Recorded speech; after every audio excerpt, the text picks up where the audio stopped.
Some disappearances are full of chaos, smashed windows, blood on the floor, scattered photos like broken time. But some vanishings leave behind silence. Not just absence, silence. The kind you feel like a pressure on your teeth. Thistlebrook House had been abandoned for 21 years when I first stepped through the iron gate, or at least it looked abandoned. Ivy had swallowed the walls, tree roots cracked the foundation, and the mailbox, rusted shut, still bore the family's name, LeClaire. But the strange thing was the lock. The garden gate was locked from the inside. That's the first thing. The lock. Because if someone had come in to take them, or if the family had fled or died or whatever else people whispered, they wouldn't have locked the garden gate behind them. From the inside. With the key still in it. So before you get comfortable, take a moment to like the video and subscribe, but only if you really like what I'm doing here. And if you're listening from somewhere remote, post your location and the local time. I love seeing how far the quiet travels. Now, turn off the lights, maybe turn on the fan for some soothing noise, and let's get started tonight. The first thing I noticed was how clean everything was. I don't mean swept and shiny, I mean preserved. No graffiti, no broken glass. The copper doorbell still worked, sort of. It made a sound like a cough. I was here alone, of course. The official story was that the LeClairs, a family of 10, left voluntarily. A long trip. A quiet exit. No signs of foul play. But that's not what the forensics team said back in '99. That's not what the postal worker said when she stopped delivering mail. And it's definitely not what the neighbor said. The one who saw figures standing in the garden at night, facing away from the house. Every night. Until one day, they weren't there. I stepped into the front hall. The wallpaper was peeling in careful vertical strips, like someone had started redecorating and given up. The air smelled like lavender and mildew, both too strong. A forgotten umbrella leaned against the coat rack, still dripping from a storm that ended decades ago. And the strangest thing of all, the faint hum of electricity. They say that when a house is truly empty, it groans. Pipes pop, walls expand, nature fills the gaps. But Thistlebrook was listening, like it hadn't realized they'd left. In the kitchen, there was a roast in the oven. No, seriously, a roast. Burnt into a hardened fossil of meat charcoal hybrid. The oven timer was still blinking. 12, 12, 12. You know what's even weirder? It smelled good, like it had just finished cooking. That was when I found the calendar, hung perfectly on the wall, a butterfly magnet holding down the corner. June 1999. The last box marked church, then picnic with Montagnes. The Montaigne family, for the record, also disappeared. 1 month earlier. Upstairs was where things got personal. 10 rooms, all fully furnished, all lived in. And every single room had a pillow without a pillowcase. Just the pillow. The case missing. Closets full of clothes, drawers of tiny shoes, sticky notes on the mirrors, but not a single pillowcase in the house. I joked to myself, maybe they opened a side hustle, cult cotton linens. But it didn't feel funny when I looked in the nursery and saw the little crib stripped bare. The window in the nursery had handprints on the inside, tiny ones. Like a child had been looking out, waiting for someone to come back. There was something else, too. A faint scratching sound behind the walls, like something still alive but hiding. Probably a raccoon. Probably. The LeClaire family had no digital footprint, no social media, no online photos. They were described by the few remaining locals as polite, conservative, quiet. Churchgoers, unfailingly neat. You'd think 10 people would leave behind more of a mess. But the LeClairs were tidy, creepy tidy, like the type of family that labels the spice rack in alphabetical order and sings before every meal. My theory? They didn't leave. They didn't die.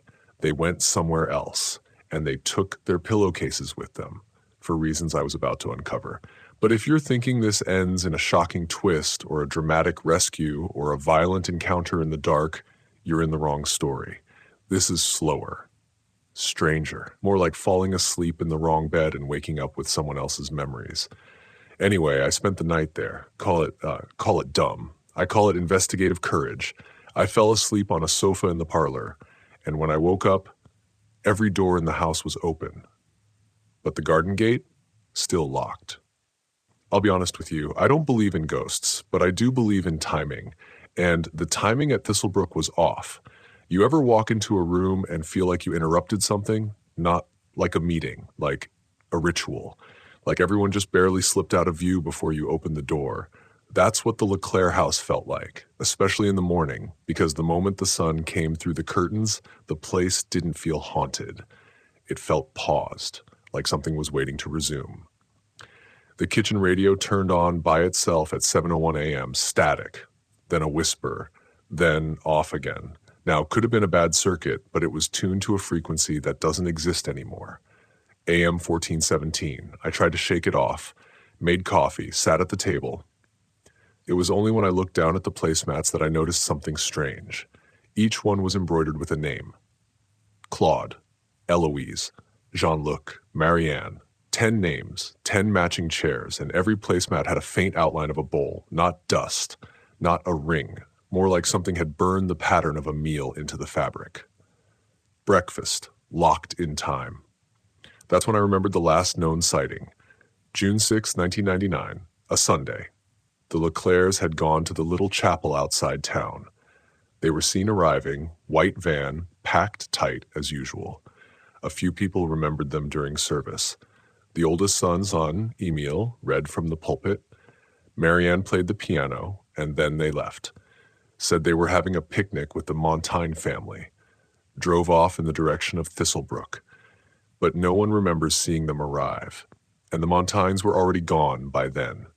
Vanished a month earlier, same quiet exit, same lack of explanation. You're probably wondering how 10 people vanish without a trace. Well, one person almost didn't. A gas station attendant swears he saw Marianne LeClaire at 6:45 p.m. that Sunday. She came in alone, bought a bottle of water and a lighter. She was wearing church clothes, and she kept asking if they sold anything that could cut light, like the kind that keeps you awake, she said. The guy tried to sell her sunglasses. She left crying. Didn't get back in the van, just walked across the parking lot and into the woods. They found the lighter behind the chapel. Still full. I checked the old sermon schedule. The guest pastor that day, Father Rene Caffey. He only preached once, one sermon, then left town. No one could find him afterward. And when I dug through the church archives, I found his notes. One page, all caps, no punctuation. Do not let them sing afternoon song if the water is warm. Do not bless it. Remove the mirrors. Remove the mirrors. Remove the mirrors. So now we've got 3 issues. 1, a family seen entering, never leaving. 2, a picnic with people who had already vanished. 3, a rogue preacher who really, really hated mirrors. You can't make this stuff up, and I wouldn't if I could. Back at the house, I finally noticed it. Every mirror had been removed. Not just gone, but replaced. In their place, polished sheets of metal. They weren't reflective, just flat, cold, wrong. One piece in the hallway had a fingerprint frozen into the steel. Too long, too thin, not human. Now, I'm not saying aliens, but I'm definitely not saying just a runaway family either. Anyway, I went out to the garden to clear my head. I walked through the wildflowers, past the broken sundial, around the old swing set, and there it was. A picnic blanket, still laid out, less plates crusted with old jam, a cracked jar of pickles, and 10 cups. One of them was full. I did not drink it. I'm not a complete idiot, but I did sit down. For a second, and I swear to you, I heard a whisper in the grass. They left before the sun finished. Now that could have been the wind, or dehydration, or ghosts. Fine, I'll say it. But then I saw the birds. 3 sparrows, all perched on the fence, perfectly still, watching me, not moving, not blinking, and definitely not real. They were paper, origami birds, each one with a red dot drawn over the heart. I took one down, unfolded it. Inside, a single line. Stay where the shadow points. So I did.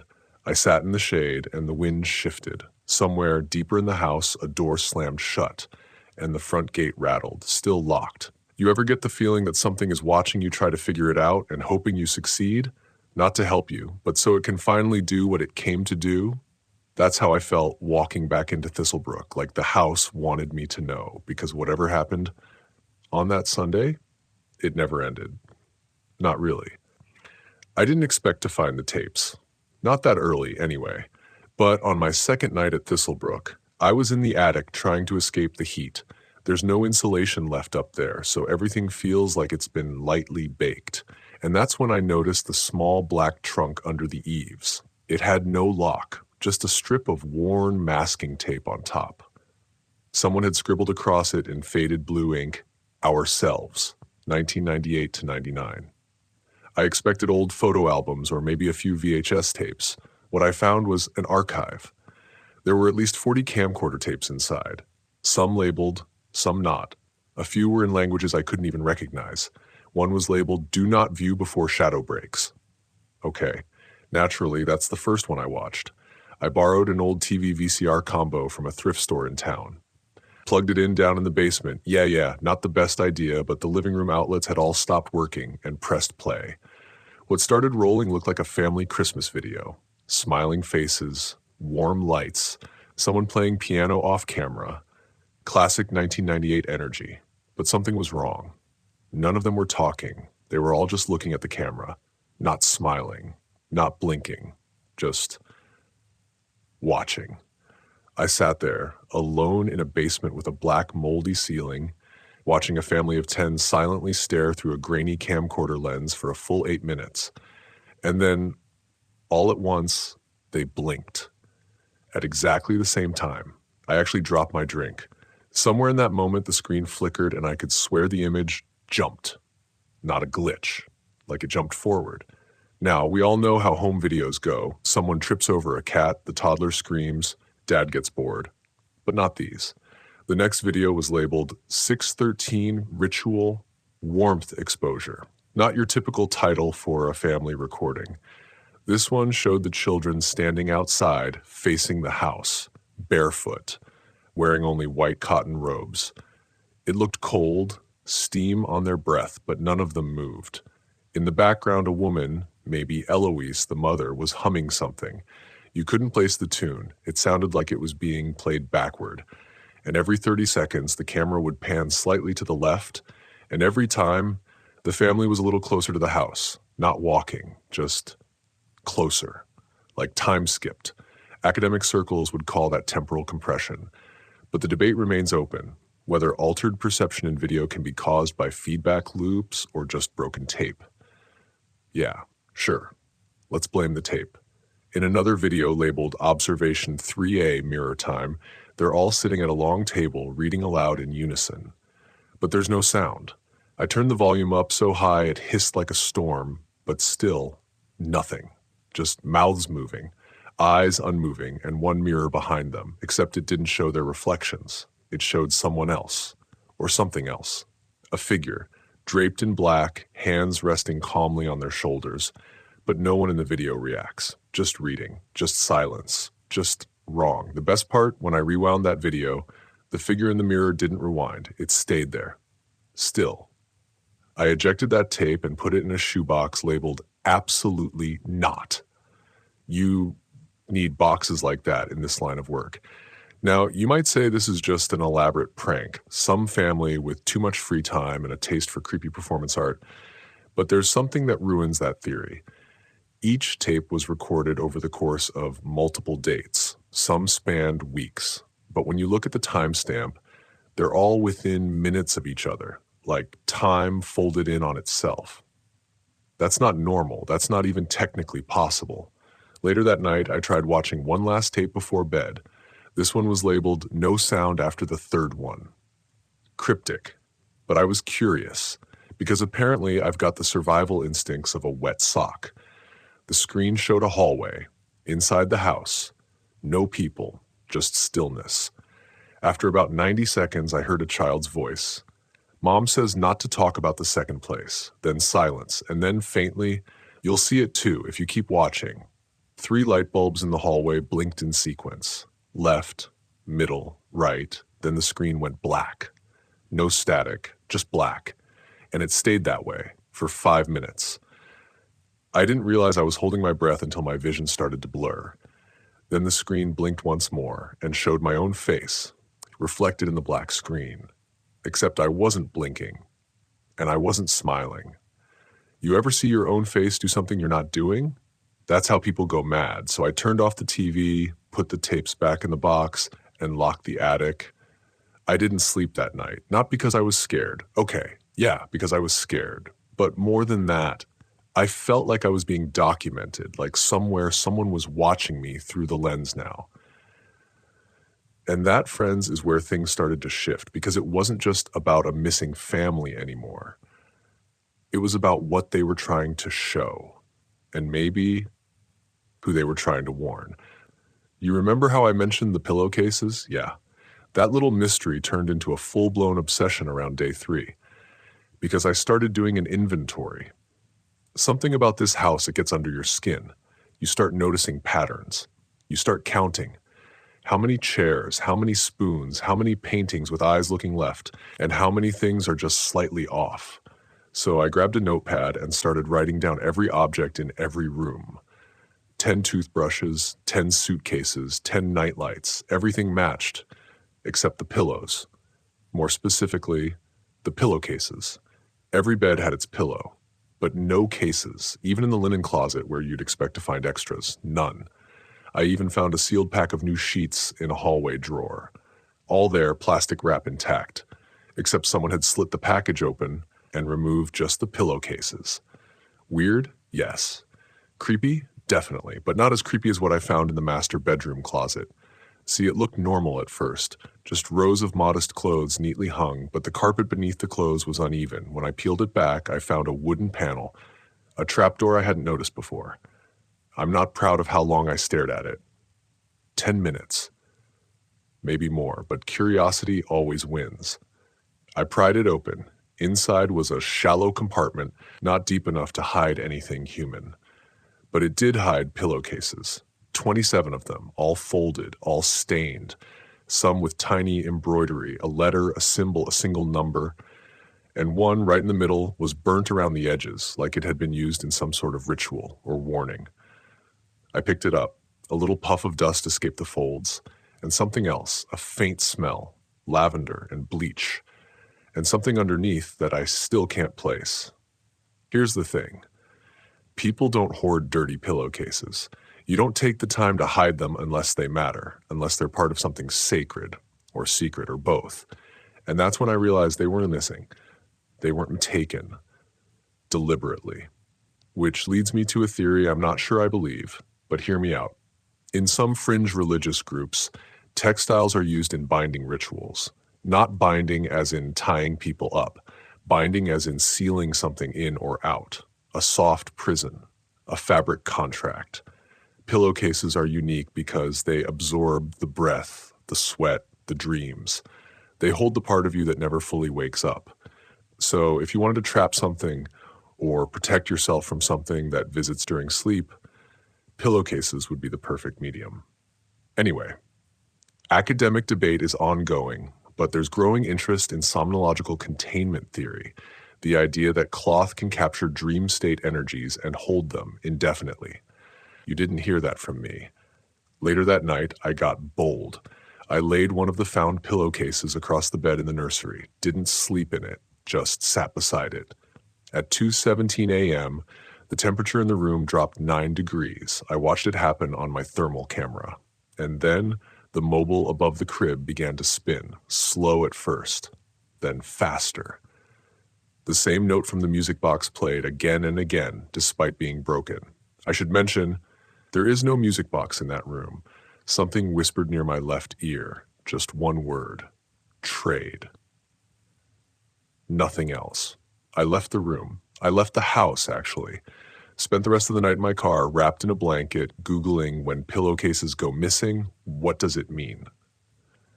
And let me tell you, the results are not helpful, unless you're into DIY embroidery and Reddit ghost forums. Back inside the next morning, I found all the pillowcases gone, even the ones I'd found under the floor. Vanished, except for one, pinned to the inside of the front door with a silver fork. On it, someone had stitched 3 words, "Stay until faint." Now, I don't know what faint means in that context. Could mean unconscious, could mean until things become faint, could mean, well, I'm still figuring that part out. But here's a fun joke to lighten the mood. Why did the ghost quit haunting Thistlebrook? Because even it couldn't deal with the laundry situation. You're welcome. Anyway, I haven't told you the weirdest part yet.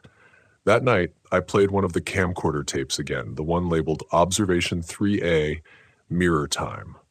But this time, when the family sat at the table reading silently, they were all wearing pillowcases over their heads with eye holes, like masks.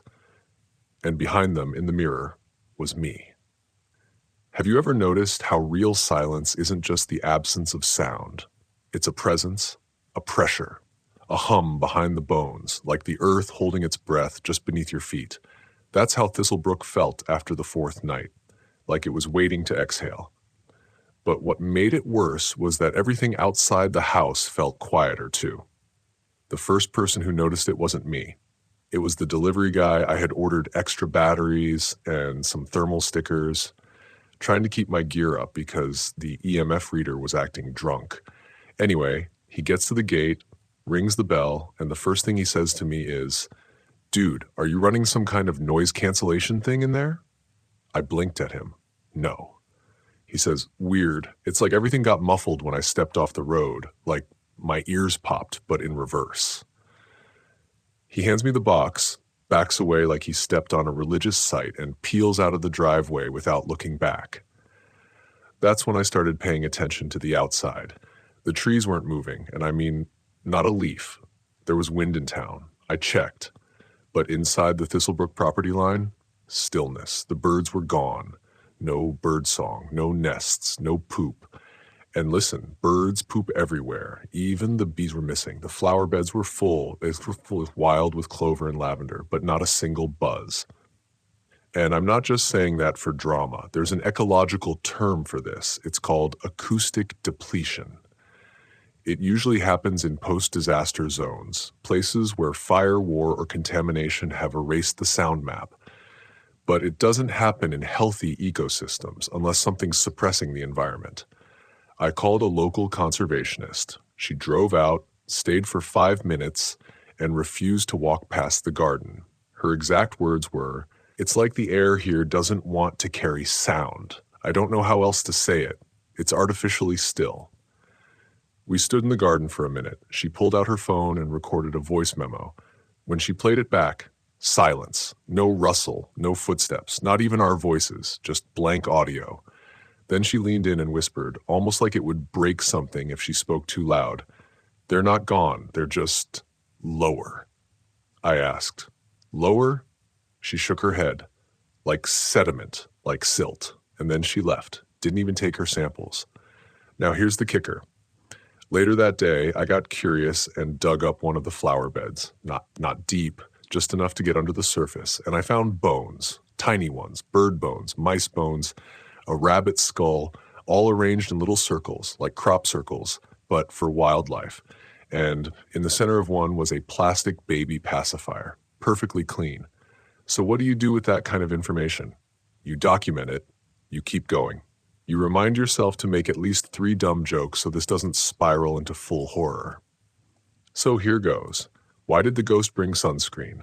Because he heard even spirits can get burned by the truth. Okay, that one was bad. Let's move on. Inside the house, the silence was different. More like compression, like the walls were holding sound hostage. I did a little test, clapped my hands in every room, measured the reverb with a sound app. Every room had some echo, except one, the downstairs guest bathroom. It was completely flat, no bounce, no delay, like the sound was getting eaten. When I turned off the lights and clapped again, the app crashed, just blacked out, but it recorded 1 second of strange noise before it died. It sounded like chewing, rhythmic, wet, not mechanical. I replayed it in slow motion. There was a voice buried under it, faint, childlike. It said, "Don't open the throat." I haven't gone into that bathroom since, and if that sentence needs explaining, you're braver than I am. Now, here's where the academic folks come in. There's been a debate for decades about acoustic thresholds in areas of high psychic trauma. The argument is that residual energy can create fields where sound literally bends, not around objects, but around memory. One theory, very fringe, is that some places develop a kind of selective hearing. They choose what sound to keep and what to ignore. Maybe Thistlebrook doesn't want to echo anymore. Maybe it's already full. That night, just before I fell asleep, I heard a sound I hadn't heard since I got there. A voice from the hallway. "Are you staying for the choir?" I didn't answer. I didn't move.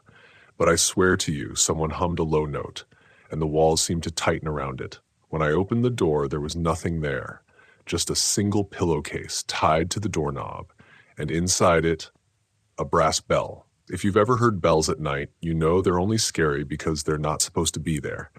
Bells are for churches, weddings, dinner, and occasionally cows, not for midnight in the middle of nowhere with no hands to ring them. And yet, on my 6th night at Thistlebrook, I heard bells. From the barn, soft at first, almost sweet. Then, chaotic. I had walked out after midnight, stacked flashlight in hand, because I couldn't sleep and figured a little moonlight might unweird my brain.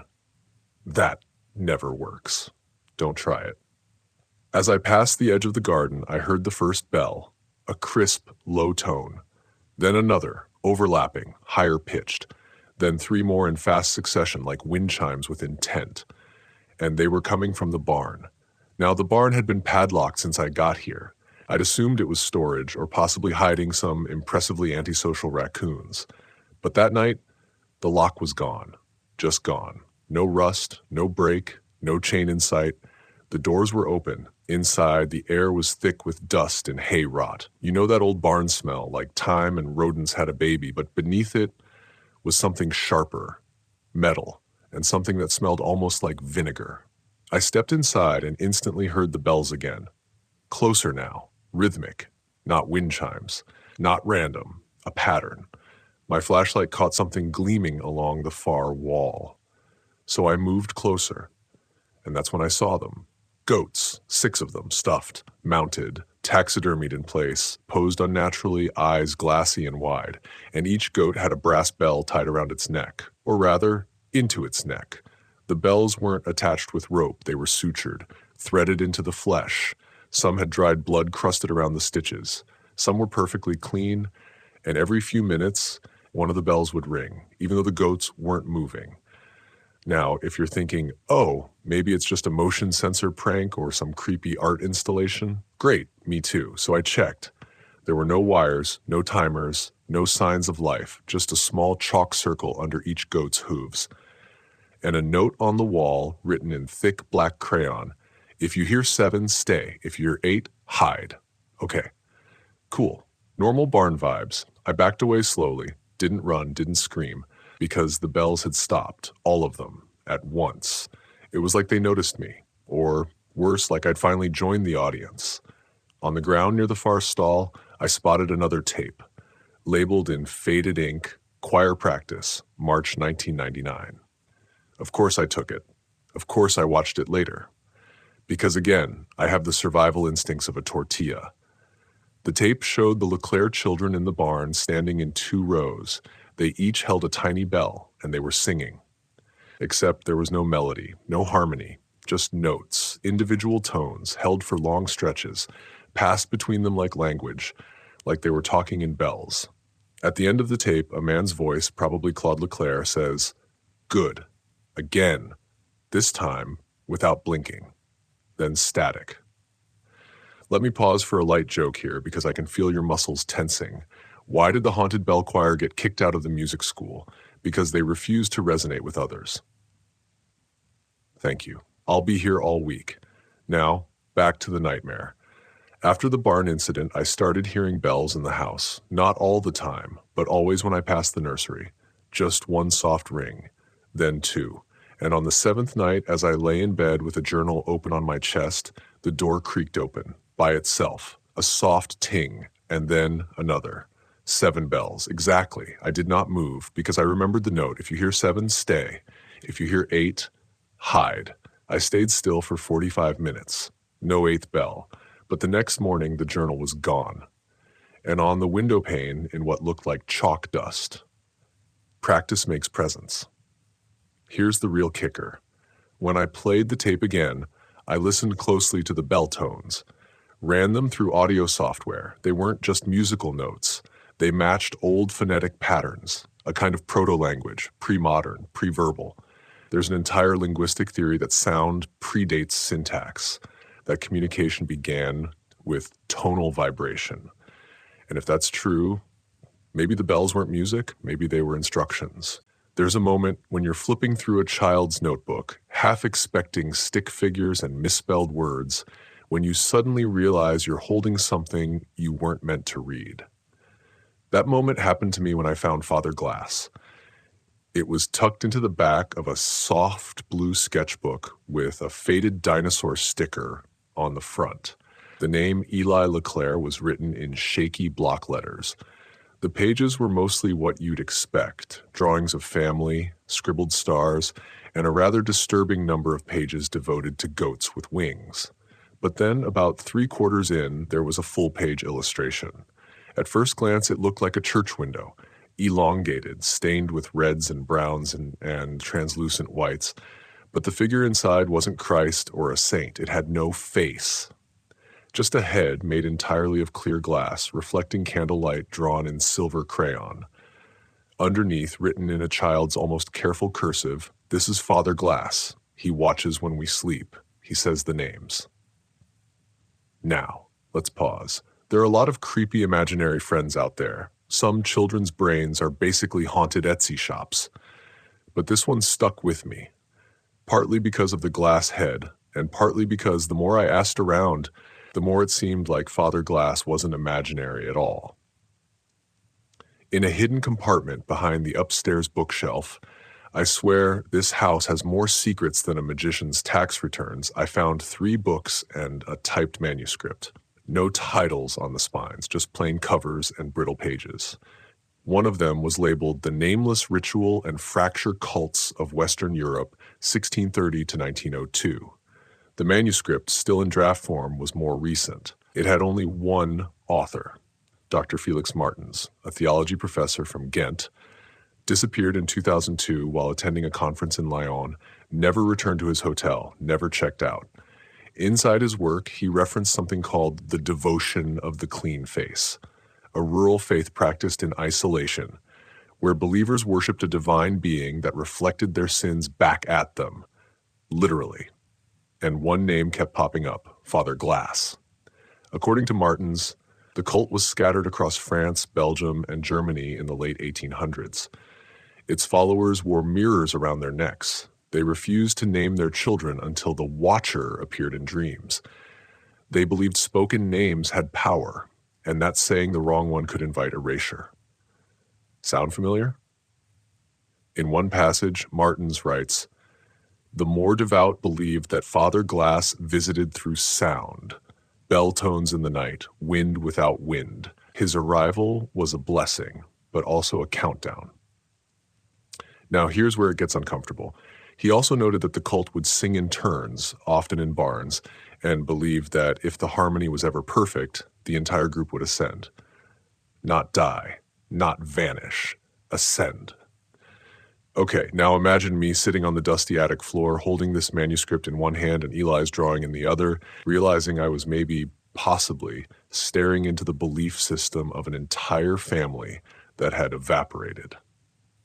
And here's where it gets even more academic. Dr. Martens' last known publication was just 4 pages long, a letter to the editor of a religious anthropology journal. He claimed to have found evidence of the clean face cult active as recently as 1999, under a new name. He didn't say where, but I have a strong guess. Want to hear something even better? I mean, worse. I looked into Eli LeClaire's old school. Records showed he had stopped attending classes 2 months before the family disappeared. The reason given? Spiritual sabbatical, which is not a real thing. No teacher I contacted remembered hearing that phrase before. But one of them, his homeroom teacher, remembered Eli bringing a bell to class. And once, when asked to draw his family for an assignment, he drew himself standing outside the house. While everyone else was inside, bowing toward a tall figure in the window. Let me just insert a palate cleanser here. Why did Father Glass get rejected from the choir? Because every time he tried to reflect, he shattered the harmony. I know, boo me if you must. Back to the nightmare. I started having dreams around this point. Not nightmares exactly, too quiet for that. Just the image of a room with no doors, white walls, a long mirror in the center, fogged over. Each night the mirror would be a little clearer. One night I swear I saw myself, only I wasn't blinking, and I was holding a bell. I don't know if the dreams were mine or borrowed. There's a whole field in cognitive theory about mimetic intrusion. Basically, the idea that certain patterns of thought or imagery can infect minds through exposure, even without physical contact. Dr. Martens called it devotional mimicry. The idea that once you understand a belief deeply enough, your brain starts trying it on, like a sweater you didn't order. So maybe I wasn't dreaming, maybe I was rehearsing. One last thing before we wrap this part. In the manuscript's final page, scrawled in the margin, was this sentence: "He does not come when you call. He comes when you stop." I didn't sleep that night, but the bells did. There are things you expect to find in a commune house: dried herbs, mismatched tea mugs, people with names like Sage or Windflower. What you don't expect to find is a crawl space lined with burlap sacks, each one stitched with a date. I found it during my third week at the house, right after a thunderstorm knocked out power. It was too quiet again. No cicadas, no birds, no sign of the raccoons that had been rustling around the garden. Just heavy air and the scent of wet wood. I had nothing better to do, so I started exploring again. The back hallway past the pantry had always felt a little off. Too short, too dark. There was a rug I hadn't moved before. Underneath, a square of plywood with 4 screws and no handle. A trapdoor, because of course there was. Now, here's a helpful safety tip. If you ever find a trapdoor in a house where 14 people vanished and left no note, don't open it alone at night with a flashlight from Dollar Tree. Unless you're me, apparently. The crawl space beneath was low and damp, with rotted insulation hanging like seaweed. I had to belly slide to get in. It smelled like soil and something vaguely metallic. At first, I thought the burlap sacks were just old potatoes or onions, but then I noticed the stitching. Each bag had a date embroidered across the top in red thread. The earliest was from 1971. The most recent, April 1998. Just a few weeks before the Leclercs vanished. The sacks were all identical in size, weighted, sealed shut. One of them, dated March 1993, had a tag pinned to it, a name written in French, Rien, which translates to nothing. I left them alone. I'm not trying to get cursed over a bag of potentially haunted cabbage, but I did take pictures, and later I had them examined. Turns out the weight of each sack was nearly identical, about 7.3 pounds. Want to know what else weighs roughly 7 pounds? A human head. You're welcome for that image. Now, I'm not saying there were heads in the sacks. That's gory, and we don't do gore here. But I am saying someone had the habit of sealing things away, labeling them with dates, and possibly calling them nothing. You can interpret that however you'd like. The academic debate surrounding this kind of discovery usually centers around ritual preservation versus symbolic burial. Was the item inside meant to be kept or forgotten? This house had too many answers hidden in silence. So I started keeping a journal of everything: symbols, drawings, phrases I found repeated in the books or in the children's artwork. One word kept showing up: retouches. It sounds fancy, like a perfume, but in older Occitan dialects, it's closer to reaching back or touching again. A return, but not in the joyful sense. That word was painted under the stairs, scratched onto the base of the kitchen sink, and etched into the bark of a dead tree outside, where someone had nailed a string of bells that never moved with the wind. The next strange thing didn't happen until I was watching the only remaining home video I found. It was buried at the bottom of a closet inside a VHS case labeled Eli March Play. Now, it started off normal enough. Kids in costumes acting out what looked like some kind of morality tale with animals and a talking barn. The camera was shaky, the audio terrible. But then, about 10 minutes in, something weird happened. The camera stopped focusing on the kids. It slowly tilted away toward the back of the room, toward the window. You could see the reflection in the glass.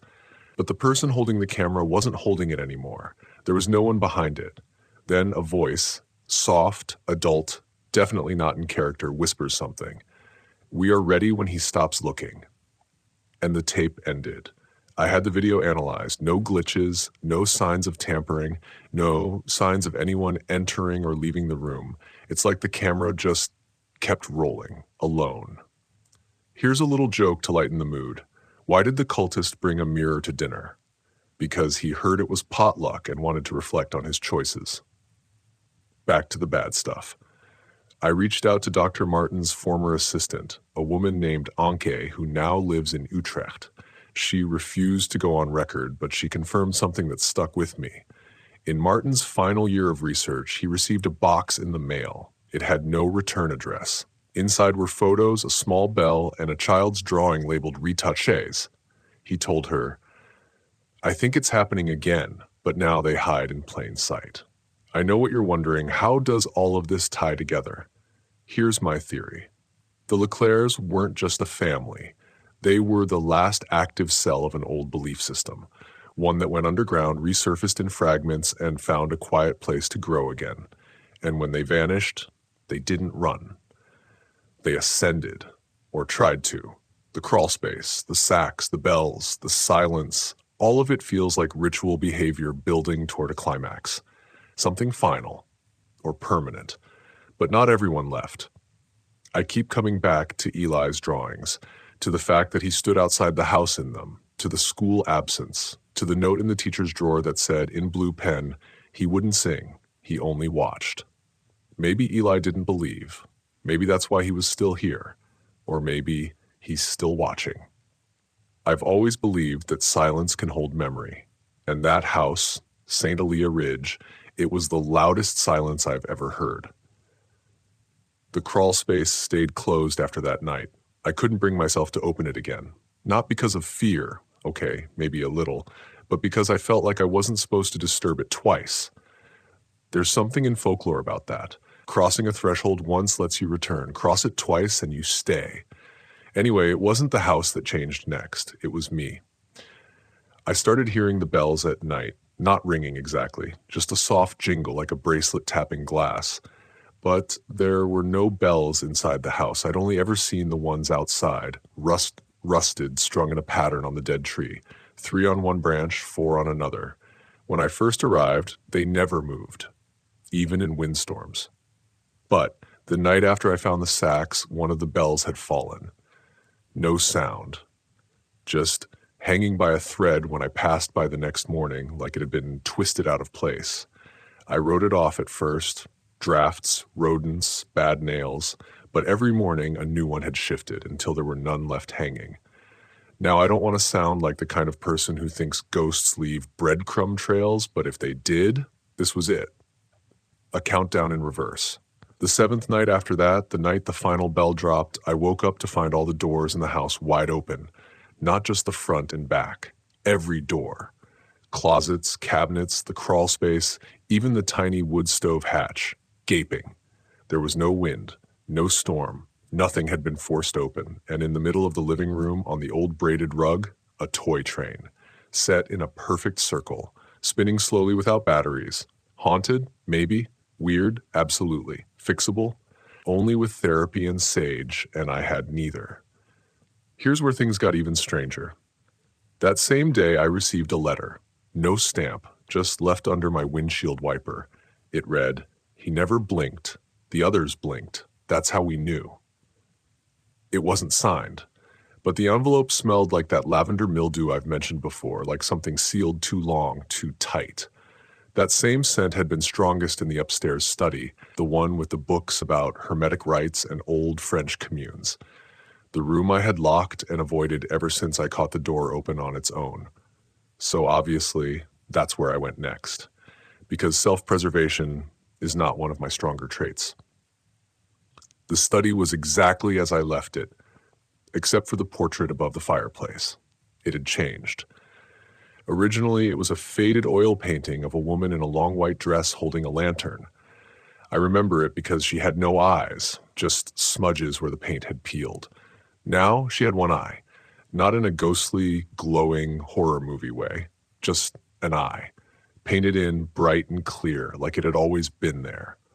I blinked, looked away, looked back, still there. At this point, I genuinely considered calling a priest or a very friendly librarian, but instead I did the thing that made the least sense. I sat in the chair across from her, turned on the old tape recorder and said, "I know you're still here. What do you want?" The tape clicked, word, and then played back a voice, not mine, not even recent. It was warped like a cassette left in the sun, but it said, "He wouldn't open his mouth, so we stitched it closed." Cue the ice bath running through my spine. So I did what any rational person would do in that moment. I left.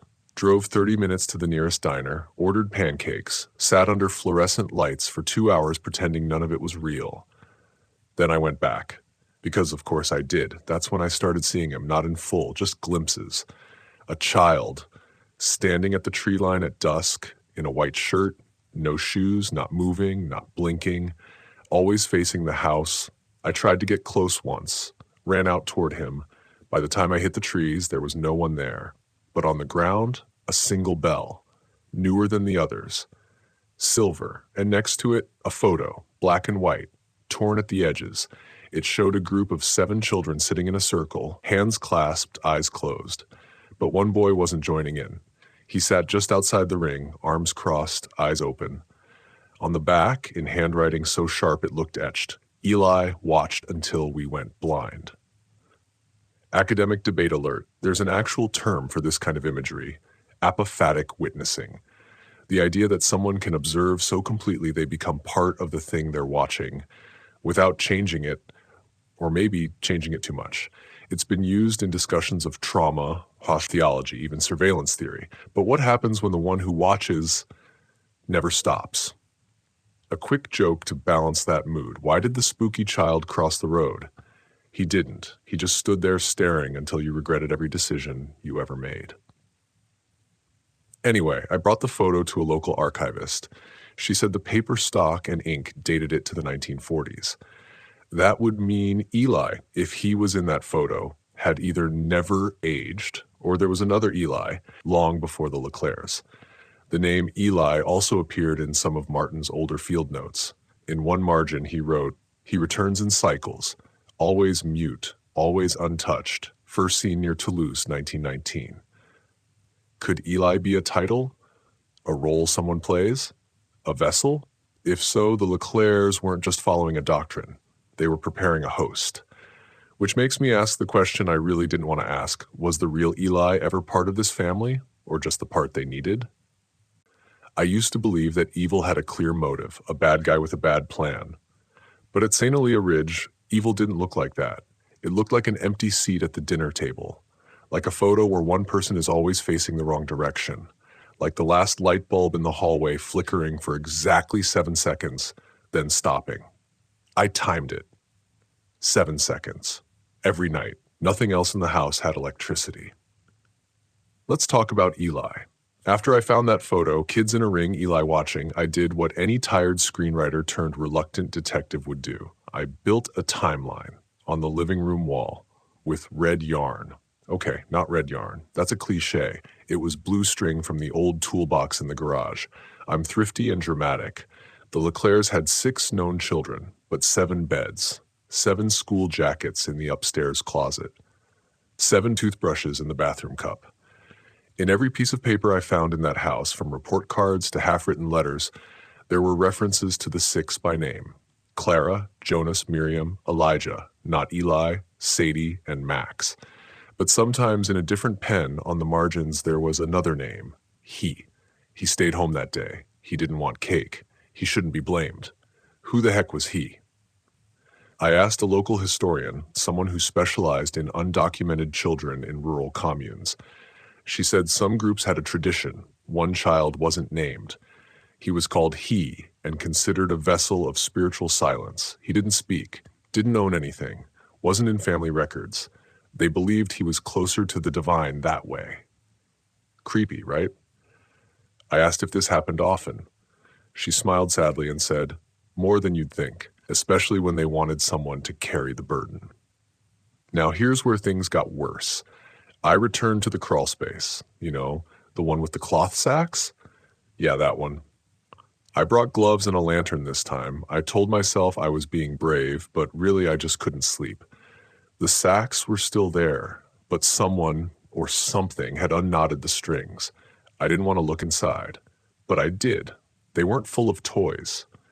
Each one held a bundle of children's clothes, folded, tagged with names in faded ink: Clara, Jonas, Miriam, Elijah, Sadie, Max. But not Eli. No sack with that name. Instead, in the center, a tiny wooden box. Inside it, a silver spoon with the word heir engraved on the handle. Let's pause to appreciate that one. Heir, like inheritance, or like heir to what? I was getting real tired of metaphors becoming literal. Back in the house, I dug deeper into the books. Behind one of them, a thick volume titled Concordia Rituals of Stillness, I found a single sheet of music, handwritten with only one line repeated again and again: "Let silence claim the seventh child." Chilling bedtime lullaby, huh? But music nerd moment. Each note in the line corresponded to the solfege syllables: do, re, mi, fa, sol, la, ti, and then back to do. 7 notes, over and over. A cycle, a ritual, a loop they couldn't or wouldn't break. It reminded me of a quote from a religious ethnography course I audited once: "When a community cannot confront its guilt, it makes that guilt sacred." Which brings me to the cellar, because of course there's a cellar. I'd ignored the door to it this whole time. It was behind the pantry, sealed with a chain, not locked, just bound. It opened easily. The stairs were narrow, old, slick with something I hope was just moss. At the bottom, cold earth.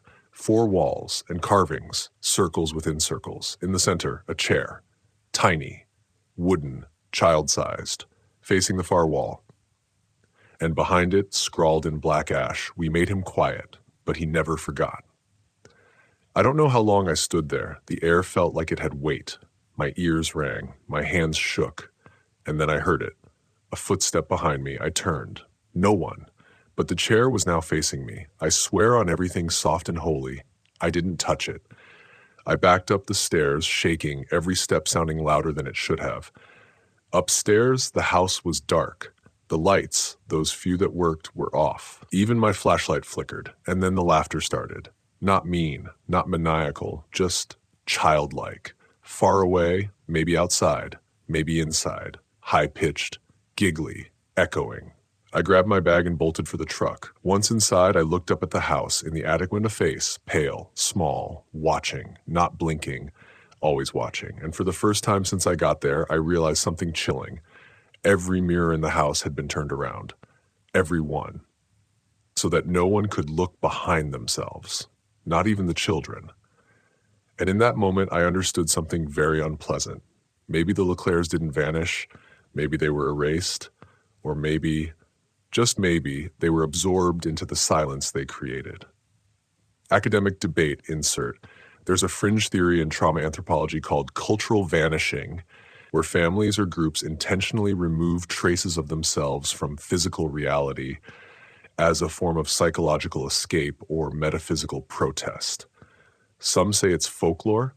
Others say it's happened more than once, especially in isolated religious communities that believed disappearance was purity. Want something a bit less dark? Here's your friendly neighborhood palate cleanser. Why don't haunted houses ever win awards? Because their performances are too wooden. Just like that child-sized chair. Okay. Deep breath. What happens next changed everything. Not just for me, for the town, for the families who never got answers, and for anyone who's ever lived in a place that remembers more than it should. I didn't leave right away. You'd think I would. But no. I drove back into town, sat in the parking lot of the one decent diner near St. Elia Ridge, Mama Gloria's, and stared at my own reflection in the truck window for 40 minutes, like some slow-moving thriller protagonist. And yes, I ordered the pie. Cherry. It was awful. But there, in that booth under flickering lights and the smell of burnt coffee, I realized something. Eli wasn't the seventh child. He was the sixth, which meant the unnamed child, the one always referred to as he, was someone else entirely. That photo I found, the one where Eli stood in the center, I'd misread it. He wasn't standing in the ring of children. He was surrounded by them. A buffer, as if they were keeping him in, or keeping something else out. Back at the motel, bless those beige walls, I went over everything I'd collected. Notes, objects, scribbled thoughts. I even arranged the silverware into tiny symbolic children on the desk. If the maids saw that, I'm on some kind of watch list now. The next morning, I returned to the Historical Society, hoping to find records not about the LeClairs, but about the land. The St. Elia Ridge property, it turns out, had a name long before the LeClairs bought it. A name people whispered but never wrote down. The Still Acre. Still as in silent, motionless. Or maybe still, as in continuing. It had been owned by various spiritual groups over the last 150 years. Each time, the group mysteriously dissolved after a few years. Families would vanish, buildings would be left with food still on the table, clocks stopped at the same time, journals half written, and one detail repeated in all of them. 7 children, 7 names, 6 listed, 1 always missing. In a memoir buried in a box labeled Miscellaneous Spiritual Ephemera, because historians have a sense of humor, I found a passage that gave me chills. We do not speak his name. To name him is to give him form. To give him form is to give him return. This was dated 1903. Another group, same land, same silence. And in the margin, again in different ink, he plays the piano at night, do not respond when he plays. I remembered the music sheet, the looped lullaby. I drove straight back to the house. I know, bad idea. But I needed to confirm something. In the attic, where I'd seen that face, I found an old wooden piano. Not upright, not grand, something in between like it had been cobbled together, and every key was scratched, not worn, scratched like fingernails had dragged across them. The cover was closed, but resting on top was another music sheet. Just one line. He knows who stayed. Reader, my spine considered quitting. Under the piano bench was a trapdoor I hadn't noticed before. I opened it.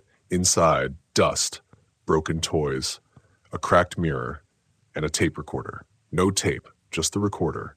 I took it back to the motel, cleaned it up, and tested it with a blank cassette from the gas station down the road. When I pressed play, something happened. It recorded, not played, even though it wasn't on record. And in the background, faint music. Those same 7 notes, over and over. I played it back, and this time a voice whispered behind the music. Only one sentence. He is not gone. He is listening. That night, I dreamed of a boy with no face, just shadow where features should be. He stood at the foot of my bed, and when I tried to move, I couldn't. He said nothing, but I could hear his thoughts. They sounded like children reciting prayers backwards. Okay. Pause. That's a lot. Let's inject a little levity, or we're all going to sleep with nightlights for the next decade. Here goes. Why did the ghost get kicked out of the sleepover? Because he kept booing the snacks. All right. Back to horror. The next morning, I found something new under the windshield wiper of my truck. A photo, newly developed. It showed the LeClair children standing outside the house, all 6, smiling. Except there was a shadow next to them. Longer than it should be. Not cast by them, cast toward them. The handwriting on the back just said, "He never left. You just hadn't looked long enough." Now, I'd say I don't scare easy. But let's be honest, I had a full emotional spiral and considered going back to screenwriting dumb commercials for shampoo. Instead, I did what I do best, got sarcastic, and kept digging. One last thread remained. A woman listed in a hospital intake form from 1999, signed in as Sister Aaliyah. She claimed to be the last watcher of the 7th silence. She was committed after setting fire to a barn and yelling about the child in the mirror. Her discharge file was marked missing. The barn she burned down? You guessed it. It used to stand where the LeClairs' greenhouse once was, and beneath it, buried under stone and time, a ceremonial well. covered, sealed, erased from all records. But I know where it is now, and I'm going back there tonight. Not alone. I'm taking you with me. So before we go further, remember this warning. There are some stories that aren't meant to end, because some silences are still listening. The flashlight flickers the moment I get out of the truck. Classic. I'm parked just beyond the old greenhouse foundation, really just a square of stones now, with tangled vines trying to pretend nothing ever happened here. The moon's high, but barely helpful. Everything is grayscale, like the house itself bled out into the land. And yet, I'm calm, calmer than I should be. Like I've finally entered the part of the story where things start to make sense. Not in a good way, more like the way puzzle pieces click together to show a picture you don't want to see. The ceremonial well is exactly where Sister Elia's file suggested, beneath a pile of rotted beams and the twisted skeleton of an iron trellis. Getting it uncovered takes an hour, and I make every kind of noise you're not supposed to make when you're alone in haunted woods. Eventually, I get there, a round stone rim barely knee-high. No cover anymore, just damp earth at the lip and a smell that shouldn't exist in the open air, wet copper and pine, like something trying to smell clean but forgetting how. The ladder down is made of wood, so old the rungs sag when I test them, which is why I tie a rope around my waist and stake it to the frame of the truck. I know, this isn't a movie, but it makes me feel 3% safer, and sometimes that's enough. I descend slowly, 10 feet, 15. It opens into a chamber, not stone but clay, carved with rough hand marks, almost child-sized. There are 7 alcoves around the walls, each one marked with symbols I don't recognize, symbols scratched in, not painted, like whoever made them was in a hurry. In the center, a chair. No, not a chair. A crib, old, iron, bent. There's a bundle inside it. Now, before we go on, let's take a deep breath and remember we're still in a story. You're in bed. You're safe. I'm the one crawling around cursed architecture like a dumb moth to the world's creepiest flame. So if you're tempted to yell, "Don't touch it," through your phone, good news, I didn't. I just looked. The bundle? Not a doll. Not bones. A pile of ashes, wrapped in a child's hospital gown, and tucked inside it, a photo strip, those black and white kind you get from a booth at a mall. Except this strip has 8 frames, each one a shot of a young boy around 8 years old, posing with someone behind him. Each frame, the boy looks a little more afraid. In the last one, the person behind him is wearing his face. Not similar, identical. I drop the strip because I'm human. That's when the sound starts. Not music, laughter, high, whispered, like wind through a broken flute, then footsteps, not mine. Small, bare, running, and I realize what I'm standing in. It's not just a chamber, it's a stage. And the symbols aren't random, they're names, 6 of them scratched in a loop. I shine the flashlight across one of the alcoves and nearly choke. It's not empty. Inside is a child's shoe, just one, red, with a sticker half peeled from the sole. Another alcove holds a teddy bear with a cross painted over its face in white chalk. Another, a bird cage broken open and one empty, scratched with deeper marks. Not symbols, claw marks, like something was trying to get out. Behind me, the crib creaks. I turn and there is someone standing in it. He's small, thin, pale, but not sick. His eyes are empty, not blind, empty. He opens his mouth. No sound comes out, but I hear it anyway. You stayed. Suddenly, I feel something wrap around my leg. A hand, small, cold, and pulling. I fall hard, wind knocked out. The flashlight rolls and hits the far wall, cutting a slow circle of light that catches another figure, this one taller, standing in the entrance I just came through. Watching, not moving. It's him, the boy, but older, and in his arms he's holding the recorder I found. He presses play. The loop starts again, those 7 notes, over, and then it skips. Adds an 8th, just 1 note, and everything changes. The laughter stops. The children are silent because now it's a call. The chamber begins to hum, low at first like the breath of something waking up. I scramble to the rope, clutching it like a lifeline. The figures don't follow. They just watch. And just before I clear the rim, the small one whispers, "You brought us a name. Back in the truck, I don't even close the door, I just drive. All the way back to town. Straight to the Historical Society. I need confirmation. So I pull the LeClaire family's birth records again. That seventh child? Not unnamed. Not missing. Unrecorded. There's a line on the hospital intake sheet from the mother where she wrote, "Delivered but did not survive. No name assigned." But someone crossed it out in red pen. And next to it wrote, "He took it anyway." In the days after, I try to walk away. I turn off the recorder, I shut my laptop, I even delete all my notes from the cloud. And yet, every night since, I wake up at 3:13 a.m., same sound. The music, the loop, but with 8 notes now, always 8. And the new one? It's my voice, saying my own name, like I left something behind. Or brought something with me. Maybe both. Oh, and the last joke before we move on, why don't haunted wells ever have social media? Because they always ghost their followers. Yeah, okay, that one's bad. But honestly, it's the last laugh you're going to get before this story ends.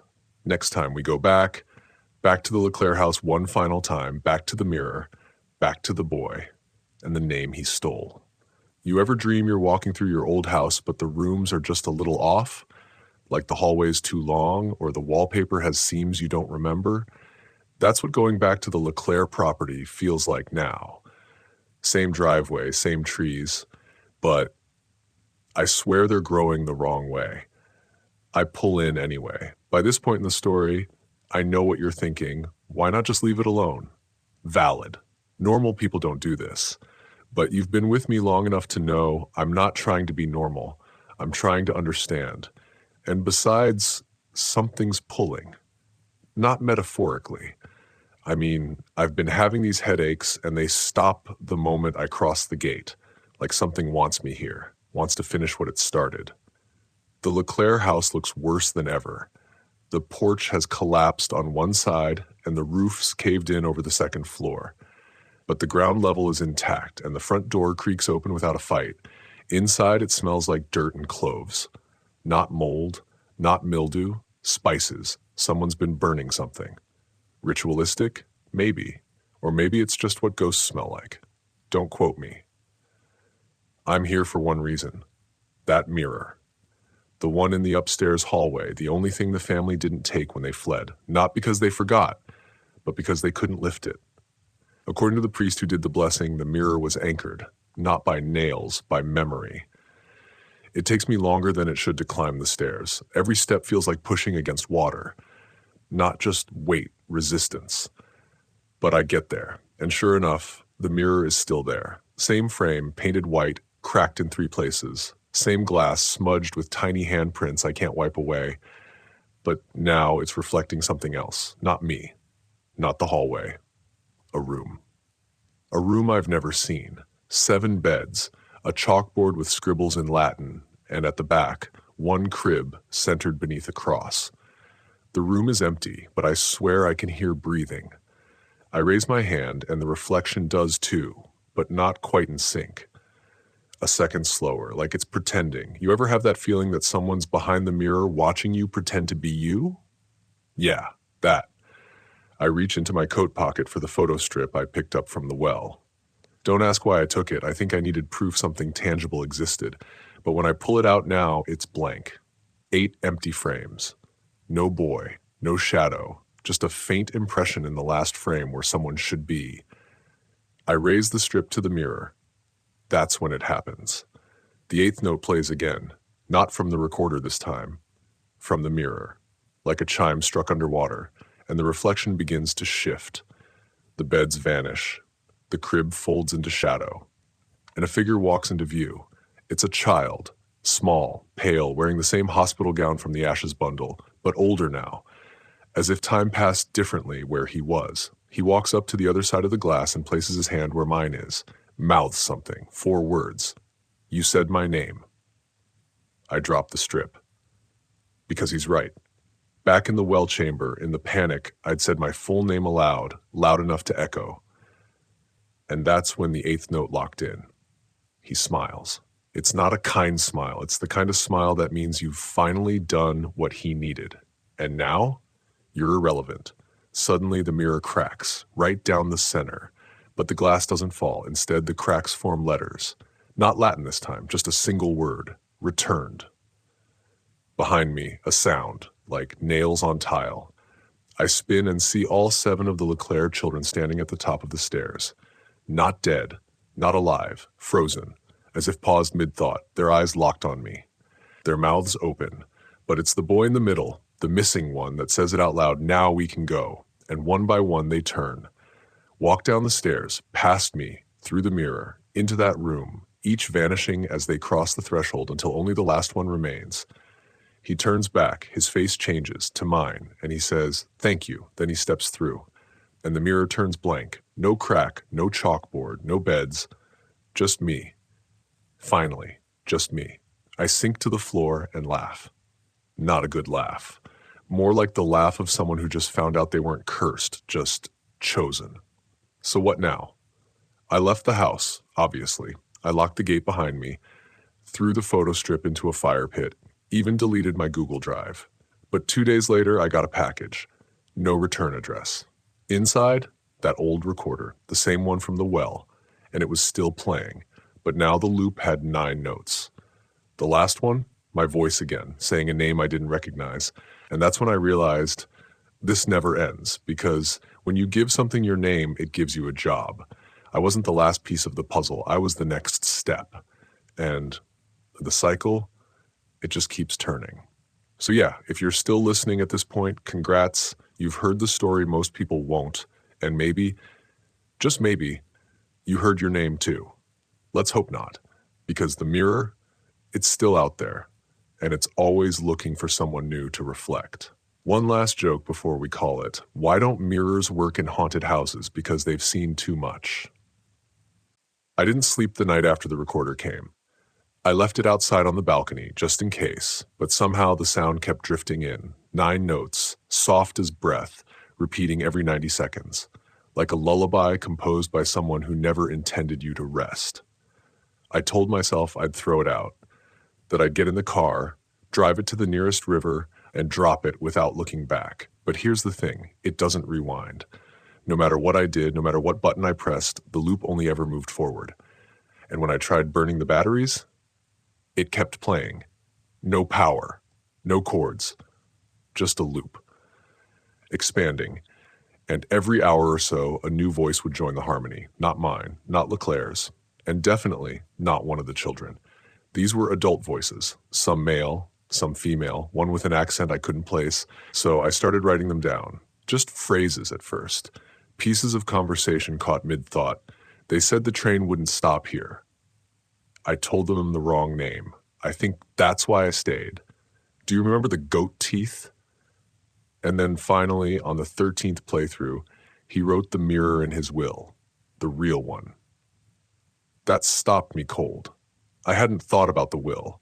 I called the courthouse in Claremont, pretended to be a grad student writing a thesis on spiritual trauma in small-town estate planning. Don't laugh. They bought it, and requested a transcript of Father Leclerc's probate. It was only 2 pages, one for the house, one for the contents. Guess what was listed? 1 mirrored surface, condition unknown, entrusted to James A. Morgenstern. I didn't know the name, but a quick search brought up a local death notice from 2007, James Morgenstern, 82, formerly of the St. Elia Monastery, deceased following a stroke in a locked room. No family, no assets, only possession listed in his effects, a broken frame and a set of tapes labeled Dulcet. I drove there the next day. The monastery's been closed since the early 90s. A slow hemorrhage of faith, lawsuits, and money mismanagement. You know the story. But the building still stands. And the back door? Unlocked. I stepped into a room that smelled like cinnamon, vinegar, and rust, like communion gone sour. The place was gutted, no candles, no beds, just a few pews, a cracked statue of St. Anthony, and a lectern still bearing a single envelope yellowed with age. It was addressed to the one who heard the 9th. Inside, a letter. If you're reading this, then it's already chosen you. I tried to delay it. I buried the tapes in salt. I fed the mirror lies. I sang the old names backward. Nothing worked. Every loop completes itself eventually.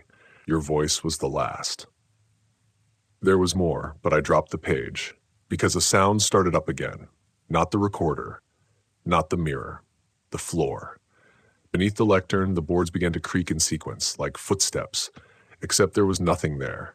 And then the trapdoor lifted, on its own. You ever felt air that hasn't moved in 50 years? It's thick, damp, heavy with memory. I felt it curl into my lungs like secondhand guilt. I went down, of course. You'd have done the same. It wasn't even a room, just a pit, carved roughly from stone, at the center an altar, and on the altar, 7 small jars, each labeled with a different year. The first, 1985, the last, 2023. And behind the jars, a faded piece of paper with a single line, "These are not ashes.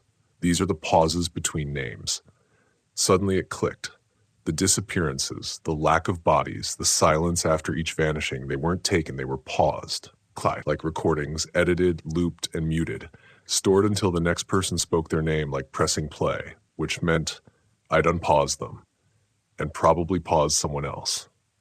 I staggered backward. One of the jars tipped and shattered. The silence that escaped, it had weight. I couldn't breathe for a full 30 seconds. It was like every sad lullaby, every hush in a church, every moment someone holds their breath before a scream, all condensed into a single breath. Then footsteps. From upstairs. I should have run, but curiosity is a disease. So I waited, and that's when I saw her. The only LeClaire I'd never identified. The mother, tall, thin, skin like vellum, and eyes that didn't blink. She stepped to the edge of the trapdoor and looked down. Not at me, at the jars. She pointed at the broken one, then said softly, "That one was mine," and vanished, like mist. I drove home without speaking. No music, no phone, just the dull hum of a car that didn't want to be on that road. When I got back, the recorder was gone. In its place was a new envelope. Blank. Inside, a tape. No label, no sides. Just a loop. I haven't played it yet because I think this time it's not a story.